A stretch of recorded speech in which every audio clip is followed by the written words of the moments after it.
Hi everybody. So last week on Friday we learned about how to solve systems by graphing. And so what that meant was that we graphed two lines and we found their solution, which meant that we found the point of intersection of the two lines. Today, what we're going to do is we're going to find that same solution, that same point of intersection of the two lines, but we're going to do it algebraically. And we're going to do it algebraically through a method called substitution. So substitution works by having an isolated variable. Oops, let me go back. So you need an isolated variable. It could be x or y. And I'm going to give you a couple of different examples, some where you have x isolated and some where you have y isolated. So if you look at example 1, we have y equals negative 4x minus 3. This represents a line. And y minus 7 equals x, that represents another line. And the idea is that we want to solve the system by substitution, so we want to find where they intersect, but using this method called substitution. So I notice that I have y isolated in the first equation. So what I'm going to do is I'm going to take the expression that follows. They're telling me that y equals negative 4x minus 3. And in the second equation, I'm going to substitute in the place of y, I'm going to replace y with negative 4x minus 3. So instead of y minus x equals 7, I will have negative 4x minus 3 minus x equals 7. So that I've replaced that variable y with the expression above, because that also represents y. And the idea is that now you have one equation with one variable, because you can't solve an equation with two unknowns if you only have the one equation. So with one equation I can solve if I have one variable for a numerical value. So I'm going to end up trying to isolate x now. So I'm going to combine like terms. Negative 5x minus 3 equals 7. I'm going to add the 3 over. Negative 5x equals 10. Divide by negative 5, x equals negative 2.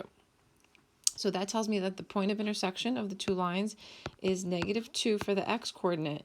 And now I have to find the y coordinate. So it's negative 2 comma something. So I'm going to now find y. I can choose either equation. They both, when I plug in x equals negative 2 into either of the two equations, I end up with the same result, because that's the common point between the two lines. So I'm going to pick the first equation because it's a little easier, because y is isolated. So y equals negative 4 times negative 2 minus 3. So y equals 8 minus 3 is 5. So my solution, or my point of intersection, is negative 2 comma 5. Okay, and you can copy this down into your notes that I have printed out for you. If you look at example 2, you should first be looking for an isolated variable. Okay, always look for an isolated variable. And you'll notice that this time x is isolated in the second equation here. So they're saying that x equals 3y. So everywhere I see an x in the first equation, it always has to go into the opposite equation.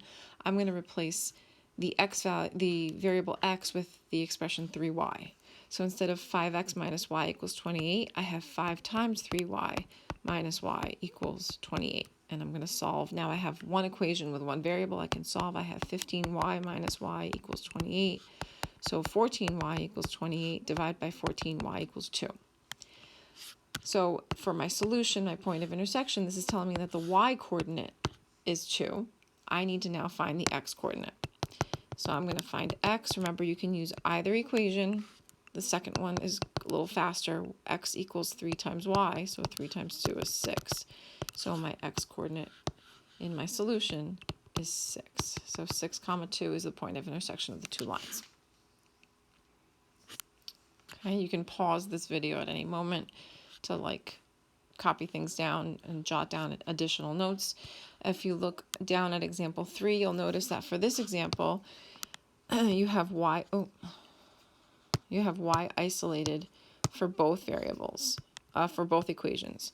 So you have y isolated here and here, so you can use substitution, substituting either expression in for the other variable.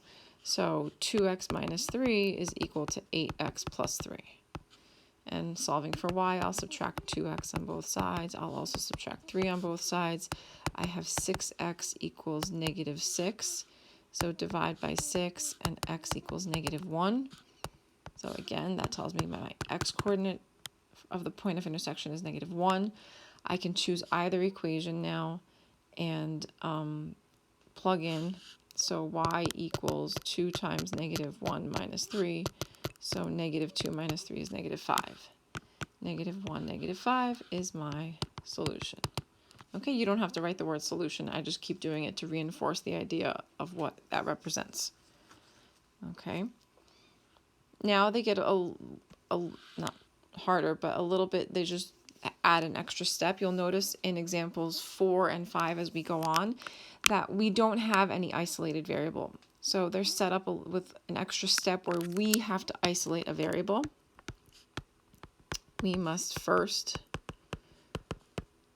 isolate a variable. And remember, it could be x or y, and it could be either equation, doesn't matter. But you want to be strategic about it. If you look carefully and try to decide, well, should I isolate the x or y in the first equation, the x or y in the second equation, the only one that works out the easiest would be x in the first equation. So think to yourself, why would that be? And the reason is because if we were to try to isolate y in the first equation or y or x in the second equation, we might end up with fractions, lots of fractions that would then, in our equation, which would then have to be substituted, which would be additional work for us. So by isolating the variable that has a coefficient of 1, you avoid having to use fractions in your substitution, and it makes the calculations easier and faster and more likely that you won't make any errors. Okay, so we're going to make a note that we will always isolate the variable with coefficient 1. Okay, the variable whose coefficient equals 1. In this case, it's x in the first equation. So I'm going to add 3y. So I end up with x equals 3y plus 5. And now I take that expression and I sub it in. Oh, no, not there. Not for y. I'm subbing it in for x. Okay, I'm going to sub it in for x. So I have, instead of 6y plus 8x, I have 6y plus 8 times 3y plus 5 equals 10.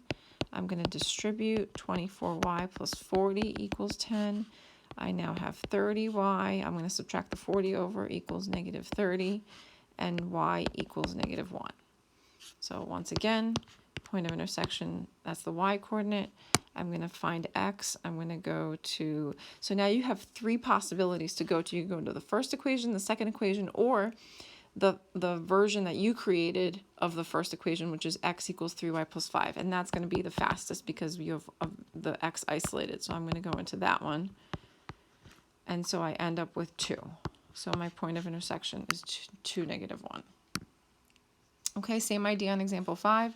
You should pause the video at this point and see if you could do it on your own. So for this one, I'm looking through, I have a y with coefficient 1 in the second equation. That's the one I'm going to isolate. I'm going to add 6x to both sides. I have y equals 6x minus 7. This expression now gets plugged in for y in the first equation. It always has to go into the opposite equation. You can't go back into the same equation that you just came from. So 3 times 6x minus 7 plus 2x equals 79. So I'm going to distribute 18x minus 21 plus the 2x equals 79. I have 20x equals, I'm adding 21 to the other side, and I have 100, so x equals 5. So 5 comma, and I'm going to plug into my isolated y version. Y equals 6 times 5 minus 7. That's going to be 30 minus 7 is 23. And there's my solution. All right, so we have some practice problems You have copies in the classroom. You could work on that. That's going to be due for homework tomorrow. All right, I'll see you all tomorrow. Thanks.